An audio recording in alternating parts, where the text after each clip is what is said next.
Well, I actually got into riding when I was in the United States. I was doing my bachelor's, and I got into the sport through collegiate cycling.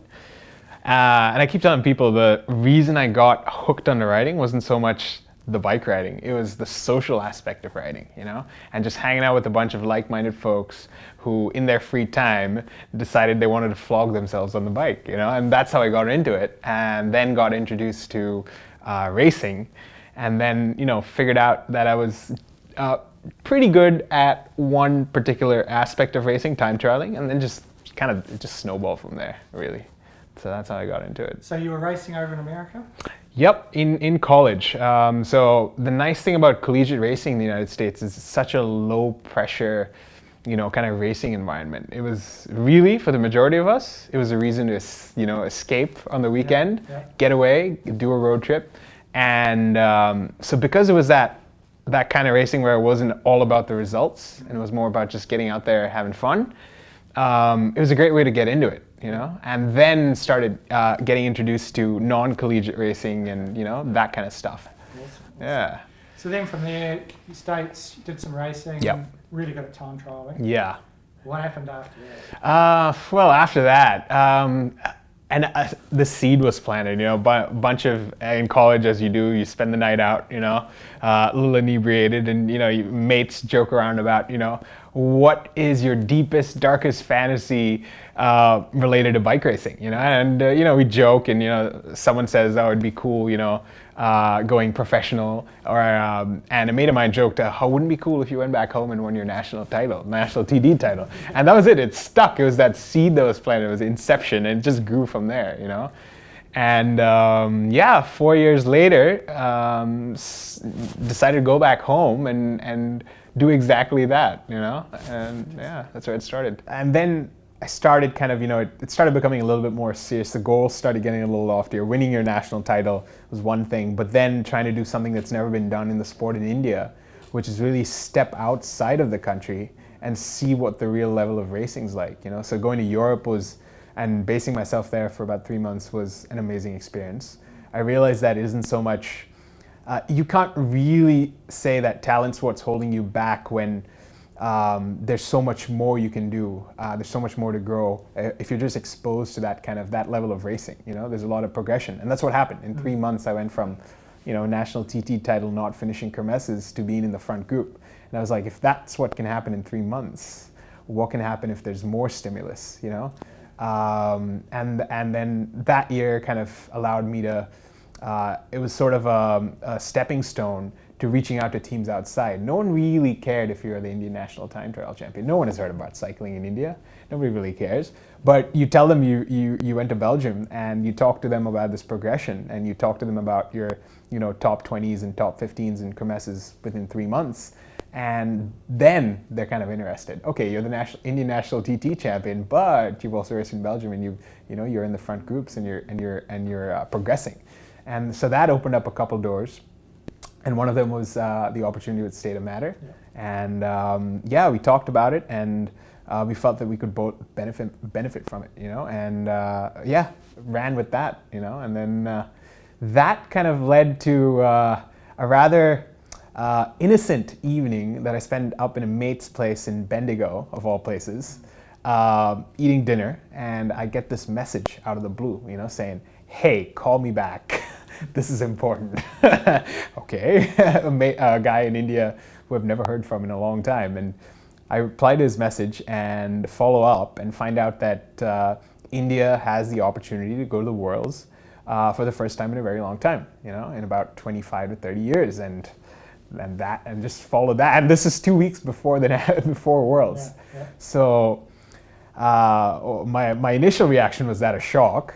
But I was with a pretty good mate of mine who's been around the block in terms of bike racing and things like that, won Tour de Korea, and he told me to just calm down and just knock out the steps necessary to get me there in the most relaxed way possible, and that's what I did.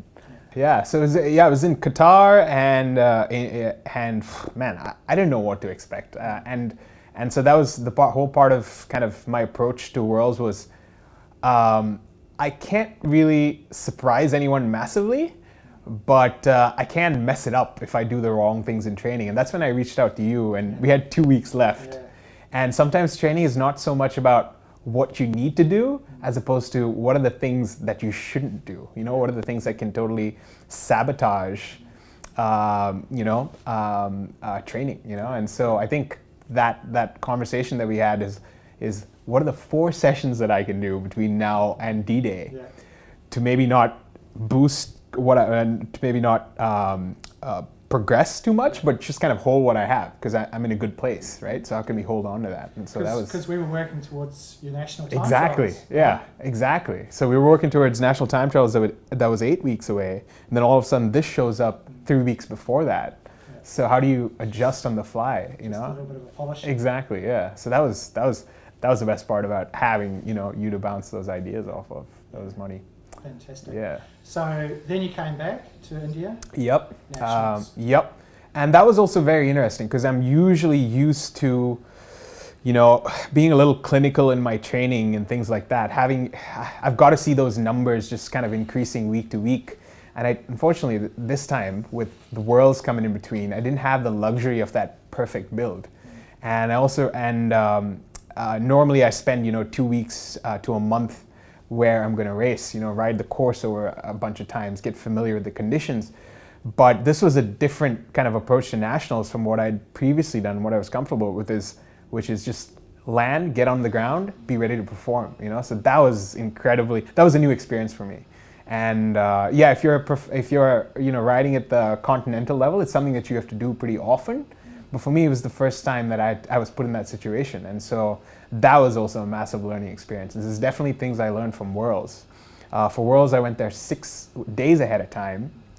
But for Nationals, I decided, from the mistake I made at Worlds, I decided to just land there a day before, Because sometimes when you get into a new place, there's a lot of variables. Like, where do you train in Doha? Yeah. What do you do? It's hot at 7 a.m. in the morning. So, everything changes. There's a whole bunch of new variables, and you've got 6 days, and you've got to really nail those 6 days, if you're there longer than planned. So it's I suppose sometimes you're lucky and you arrive in ideal conditions and everything runs smoothly. But in Qatar, nothing was smooth. I mean, you couldn't even figure out where to ride your bike, So picked up on that lesson and applied that to Nationals and booked my tickets literally 2 days before. And so it went pretty well. Nationals ride? Nationals ride was, again, one of those things, just kind of relying on previous experience. Again, relaxing was the biggest thing, which I guess comes from just doing the same thing over again and just trusting the fact that you know what you need to do, you just have to do it. And I think you get your best results when you just when you sit back and as opposed to kind of that paralysis by analysis, just kind of go with the flow. And that's what I did, and it worked out all right. And to be honest, I set a power target. It was really hard because I didn't have that confidence of, multiple weeks of seeing the numbers go up. So I did that power test that we talked about, the one on the track, the 20-minute test a week before. I know in a week my fitness isn't going to progress that much. So use that as the baseline, set a couple, brackets for what I could go over for the hard parts of the course, the headwinds and the risers, and just nailed it. And so that was that.